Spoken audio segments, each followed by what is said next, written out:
Hello, welcome to the 400 Board Game Challenge, where I am playing all the games in my board game collection. Over the past couple of weeks, I just happened to draw a few Uwe Rosenberg games. For those of you who know Uwe Rosenberg, I will say that Agricola is one of my all time favorite games. So thank you, Uwe Rosenberg, for giving us Agricola. But you have also given us so many more games, and to be honest, it's hard to keep up with playing all of them. But that's why I'm doing the 400 board game challenge because I have a few Uwe Rosenberg games that I have never played. So over the past few days, I have played Newsford, Feast for Odin,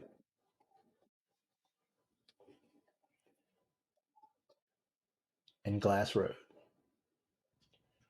Now, of the three, I've only played Newsford once, several years ago, but all three were learning games where I was trying to learn the rules while I was playing. Newsford was one of those games I played before the pandemic and never played it again. I have quite a few of those games in my collection. Maybe some of you can relate to this. You get a game, you learn the rules, you play it once, and then you don't play it again for years. You have to learn the rules all over again. To be honest, out of all three of those games, Feast for Odin was my least favorite. I know it's the most highly rated out of those three games, but there were a few fiddly things that I just didn't like about it. Now, this is a game where you are placing a number of your workers in order to gain goods that will eventually fill up your personal player boards. There are placement restrictions for your personal player board, so you will need to upgrade these goods, spending more actions and more workers to increase your income and to gather food for the feast for Odin. The worker placement actions were pretty straightforward, despite the fact there were so many choices. But the upgrading process was not very intuitive for me. I'm sure this is mainly a rookie complaint. The guys I was playing with were really patient, and they explained this process of flipping tiles, upgrading orange to red to green, and green to blue.